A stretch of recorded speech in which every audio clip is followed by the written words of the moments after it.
புழுதி தவிடு நல்லா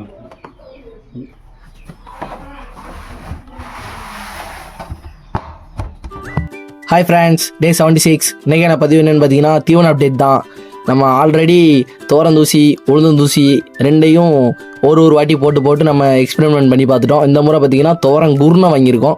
வெறுமனே தோரங்குருணை, எல்லா வாட்டியும் கலப்பு தீவனம் வாங்குவோம். அந்த முறை நம்ம கலந்துக்கலாம் அப்படின்னு சொல்லிட்டு தோரங்குருணை மட்டும் வாங்கியிருக்கோம். நம்ம எடுத்துருக்கிற தோரங்குருணை பார்த்தீங்கன்னா 50 கிலோ மூடை. இதில் பார்த்தீங்கன்னா பாதிக்கு பாதி, அதாவது 25 கிலோ மற்ற தானிய வகைகளை கலக்க போகிறோம். அதுக்கு முன்னாடி ஒரு சின்ன ட்ரம் எடுத்து வச்சுக்கோங்க. நம்ம கலக்கிற முறையும் இந்த வாட்டி டிஃப்ரெண்ட்டாக செய்யலாம்னு நினச்சிருக்கோம். ஃபஸ்ட்டு என்னென்னு பார்த்தீங்கன்னா பருத்தி கொட்டை பார்த்தீங்கன்னா ஒரு 5 கிலோ இல்லை 10 கிலோ வாங்கி வச்சுக்கலாம். அதாவது 10 கிலோ பருத்தி கொட்டை வாங்கினாலும் வச்சுக்கலாம், பொடி பருத்தி கொட்டை வாங்கி வச்சுக்கணும். நம்ம இப்போ வாங்கியிருக்க பார்த்தீங்கன்னா பொடி பருத்தி கொட்டை பெருசுனாலும் நீங்கள் வாங்கிக்கலாம், உங்களுக்கு எது விலை கம்மியாக இருக்கோ அதை வாங்கிக்கோங்க.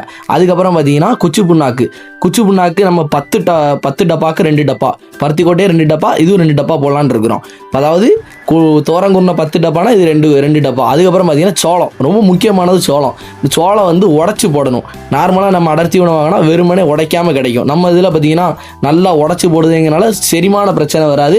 அதே மாதிரி குட்டிகளும் நல்லா இறடும். இந்த சோளமும் பார்த்தீங்கன்னா 10 டப்பாக்கு 2 டப்பா போடுறோம். எல்லாமே 10 டப்பாக்கு ஒரு 2 டப்பா அப்படிங்கிற கணக்கில் தான் போடுது.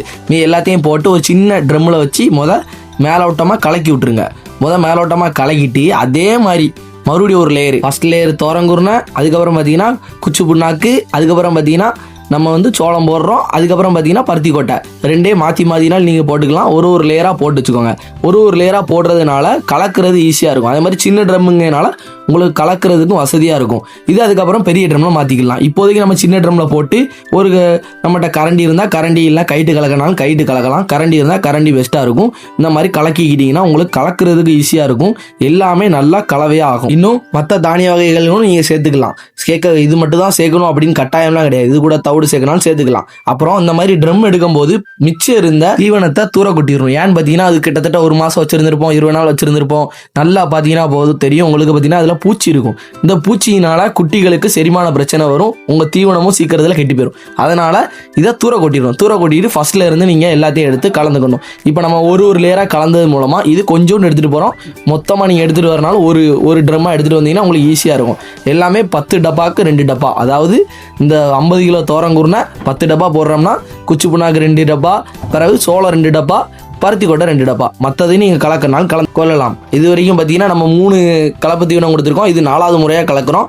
3ஓட வெயிட் கெயின் எப்படி இருந்தது, இந்த கலப்பு தீவனோட வெயிட் கெயின் எப்படி இருக்கும் அப்படிங்கிறத நெக்ஸ்ட் ஒரு வீடியோவில் அப்டேட் பண்ணுறேன். மற்றொரு பதிவில் சந்திக்கலாம். Bye friends.